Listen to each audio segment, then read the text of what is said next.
Bom dia, pessoal, como vão? Tudo bem? Hoje nós daremos início ao livro 2, né? A partir aí das reflexões sobre um sonho de liberdade que nos traz num texto, 2 páginas aí, nas páginas 2 e 3 da apostila 2 de vocês. E a gente vai buscar aí trabalhar um pouquinho com a ideia de independência a fim de que vocês tenham material para refletirem sobre isso numa redação, tá? Então, seria importante perguntar a vocês o que vocês entendem por independência, né? E o que vocês imaginariam que seria uma independência do ponto de vista econômico e político, com relação a experiências pós-revolucionárias, tantas delas, processos históricos de independência ao longo do século XX, inspiradas em processos revolucionários, desde os ingleses, passando pelo processo de independência dos Estados Unidos em 1776, o movimento, tendo, né, o movimento do iluminismo como base, como pressuposto filosófico, teórico para as ações políticas de subversão da estrutura de poder, e até o processo revolucionário francês que estudamos até a aula passada, 1789, que, como vocês bem sabem, no Brasil estava havendo a Conjuração Mineira, a chamada Inconfidência Mineira, 1789. Né? E nós veremos ao longo do capítulo 6, que é o primeiro capítulo dessa unidade 2, algo a respeito do início da Revolução Haitiana, que vimos lá como reflexo, né, do que se passava da Revolução Francesa de 1789, Revolução Haitiana a partir de 1791, com as notícias vindas da França. Bem, seria importante começar então essa reflexão.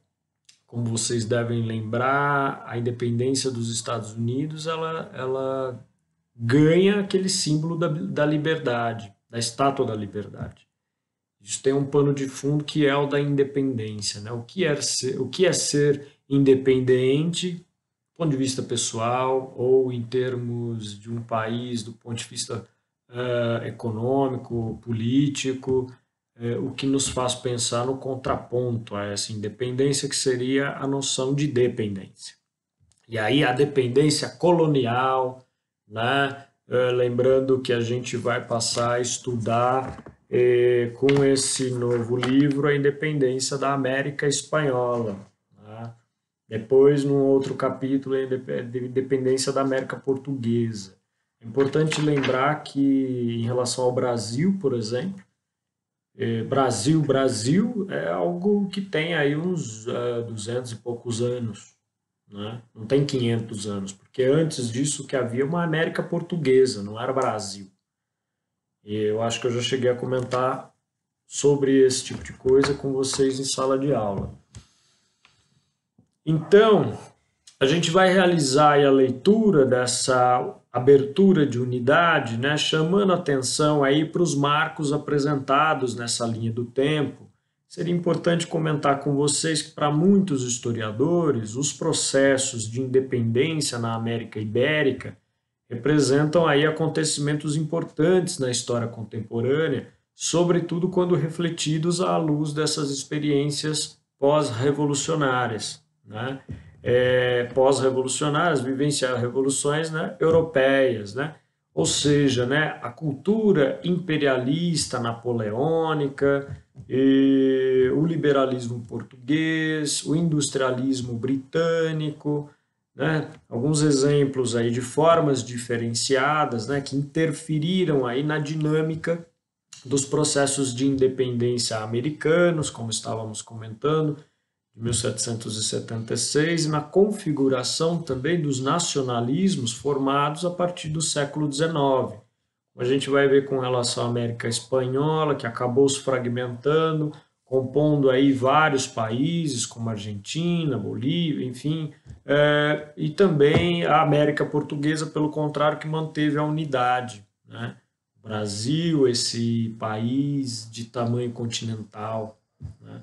Então, vamos pensar o seguinte, né? Distintas aí sob o ponto de vista da estrutura político-administrativa colonial, as Américas espanhola e portuguesa também se diferenciaram quanto à dinâmica das disputas aí que culminaram com o colapso do colonialismo, né, dos processos colonialistas europeus sobre as Américas, tanto espanhola quanto portuguesa.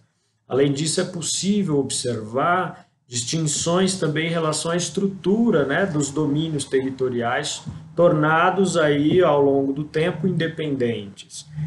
Enquanto a América espanhola ela foi tomada, né, por um processo de fragmentação do seu território, a portuguesa, como acabei de comentar, manteve a unidade territorial definida aí a partir do século XVI.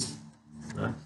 Até o século XIX, boa parte das Américas pertencia a grandes potências europeias, né? A França, Inglaterra, Holanda controlavam aí vastas extensões territoriais no continente, né? Era um domínio que havia se iniciado ainda no século XV, no começo das chamadas grandes navegações, tendo aí os portugueses, tendo aí os espanhóis à frente. Mas no século XIX, o desejo, o ideal, o imaginário de liberdade acabou tomando conta aí de boa parte do continente, muito com base no que havia aí ocorrido com os processos revolucionários que estamos comentando, né? Americano, francês, inglês. E o resultado foi, portanto, um amplo processo de independência, que culmina aí na formação de vários países, como eu estava comentando, o Brasil sendo um deles, a América Portuguesa que manteve essa unidade territorial, mas por outro lado, relativamente à América Espanhola, né, Argentina, Uruguai, México, Bolívia, entre outros, que se fragmentaram, não mantiveram uma unidade política, social, territorial, enfim. E aí, nesse livro, a gente vai estudar como que esses todos os processos ocorreram. Eu estava dizendo, o nosso capítulo 6 é sobre a independência da América Espanhola, o próximo, independência da América Portuguesa, e assim vamos, né? Capítulo 8, Brasil, o caminho da independência, né, de 1822. Capítulo 9, o Brasil do começo do século XIX. Capítulo 10, a regência e suas revoltas. Aí já mais próximo, né, historicamente. Ao longo desses estudos, então, a gente vai ter condições de compreender a influência do pensamento iluminista no processo de independência da América. Identificar também semelhanças e diferenças, continuidades e rupturas, né, entre os processos de independência aí do Brasil e de outros países latino-americanos. Reconhecer, então, essas rupturas e permanências do Brasil após a independência no ano de 1822. E, por fim, conhecer alguns aspectos econômicos, políticos, sociais, culturais do Brasil na primeira metade do século XIX. Né? Acompanhem na abertura de unidade, nas páginas 2 e 3, a linha do tempo que se desenha aí para vocês. Vejam lá que o primeiro ponto é 1776, com a independência dos Estados Unidos. 1789, Conjuração em Confidência Mineira. Ao mesmo tempo, a Revolução Francesa no cenário europeu. 1791, início da Revolução Haitiana. 1798, Conjuração Baiana. 1806, Napoleão decreta o bloqueio continental. E assim vai, né? A partir de 1804, Napoleão dá início ao seu império, né? No contexto ali pós-Revolução Francesa. E assim vai até 1840, olhem lá, né? Pedro de Alcântara é coroado imperador brasileiro aos 14 anos de idade, passando a chamar-se Dom Pedro II. Pois bem, o início do nosso capítulo 6, Independência da América Espanhola, vejam aí, tem, né, por objeto de estudo a independência da América Espanhola e também a Revolução dos Escravizados em São Domingos, né, na ilha de São Domingos. Quais foram os seus múltiplos significados e desdobramentos? E aí, com os estudos desse capítulo 6, a gente vai ter condições de conhecer as experiências aí históricas que influenciaram esses processos de independência na América Espanhola, identificar também os grupos sociais que impulsionaram esses processos. Ao mesmo tempo, compreender as peculiaridades da sociedade colonial na América Espanhola, identificar as influências dos ideais iluministas nas Américas, como estava dizendo, esses ideais iluministas que deram aí uma base teórica, material para o processo de independência dos Estados Unidos em 1776, mas também para o processo da Revolução Francesa a partir do ano de 1789. Né? E nesse contexto vai ser importante a gente relacionar as crises políticas na Europa aos questionamentos aí a respeito da hegemonia colonial espanhola nas Américas. E desse modo, vamos compreender o legado histórico dos movimentos então separatistas e identificar as principais referências políticas dos movimentos independentistas. Vejam lá no início do capítulo 6 que tem o seguinte texto: atualmente o espanhol, língua oficial de 19 nações da América, é falada por cerca de 400 milhões de latino-americanos. Mas esse não é o único elemento comum entre eles. Do século XV ao século XIX, início das grandes navegações, aos inícios dos processos independentistas, os espanhóis colonizaram o continente, disseminando seus valores culturais, as suas práticas sociais, que se misturaram com a cultura dos nativos e também com a de povos africanos trazidos como escravos para a América. Assim formaram-se então diferentes sociedades hispano-americanas. Foi no século XIX que as colônias espanholas na América, com pouca relação entre si, né, político-administrativa, originaram então países independentes com características próprias como Argentina, México, Venezuela, El Salvador, Panamá, entre outros. O processo de fragmentação da América está diretamente relacionado às lutas de independência e à organização de projetos políticos distintos. Por isso, embora tivessem elementos comuns na história, as diferenças políticas, econômicas, sociais e culturais entre esses povos hispano-americanos prevaleceram, as diferenças, né? Resultando na formação de nações diversas. Para entender a formação dessas várias nações da América Espanhola, é preciso conhecer os movimentos de independência e entender o papel das elites e das camadas populares nesse processo. É o que a gente vai estudar nesse capítulo. Vejam que a abertura do capítulo 6 traz uma imagem que é relativamente aí ao Dia dos Mortos, né? O Dia de los Muertos, uma tradição mexicana originada, na verdade, do sincretismo da cultura asteca com a do catolicismo trazida pelos espanhóis ao México.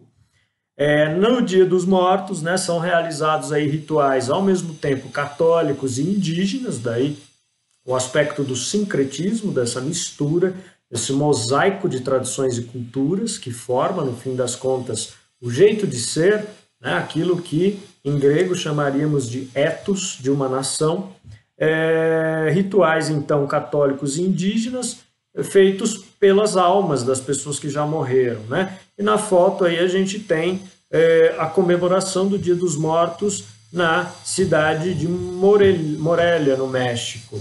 Bem, o que eu gostaria de propor que vocês fizessem a partir da linha do tempo, que nos é trazida aí às páginas 2 e 3, bem como a partir dessa introdução ao capítulo 6, nós ainda não entraremos no tópico da página 5, América Espanhola no final do século XVIII, porque aí a gente já vai passar a verticalizar com relação a esse processo. O que eu quero que vocês tenham em mente é um conjunto da unidade 2, em termos de pensarmos as relações entre a noção, o ideário, o imaginário de independência num nível pessoal, num nível político, social, em termos aí dos países, relacionados a processos pós-revolucionários, né, ou influenciados por esses processos revolucionários, ou seja, processos revolucionários que serviram de base para processos históricos independentistas das colônias da América Espanhola, das colônias da América Portuguesa. Embora, como já mencionei a vocês, o processo de independência da América Espanhola se deu com a divisão do território, a fragmentação e a invenção, a criação, a formação de diversos países diferentes, com suas tradições, com as suas culturas e assim vai. Diferentemente do processo de independência da América Portuguesa, Brasil, por exemplo, no caso, que mantém a sua unidade territorial em torno de uma só unidade política, social, enfim, uma nação. E vocês farão, então, uma redação dizendo para mim, uma redação de no mínimo 20 linhas, dizendo aí o que é independência para vocês, como é que vocês enxergam isso, o que é ser independente num nível pessoal, e tentem aí pensar na esteira dos processos históricos revolucionários, daquilo que veio no contexto pós-revolucionário como processos históricos separatistas, independentistas. O que vocês imaginam? O que faz do Brasil o Brasil, por exemplo? O que nos diferencia da Argentina? O que nos diferencia de outros países? Essas questões culturais que se dão muitas vezes, como acabei de mencionar, com a tradição mexicana do Dia dos Mortos, pelo sincretismo entre a cultura asteca e a cultura católica trazida pelos espanhóis ao México. Percebam? Essa é uma reflexão que dá pano para manga, é algo assim de uma riqueza muito grande para a gente parar para pensar o quanto que aqueles processos revolucionários europeus influenciaram. Lembrem aí, né, que a gente vai ver a respeito da Revolução da Ilha de São Domingos, ou seja, a revolução que fica conhecida como Revolução Haitiana, feita pelos escravizados. Eu acho que deu para entender mais ou menos o contexto. E aí, a partir da próxima aula, nós entraremos efetivamente no capítulo 6. Qualquer dúvida, pessoal, eu permaneço online lá no nosso grupo. Fiquem à vontade para se manifestar, para fazer perguntas, tá bom?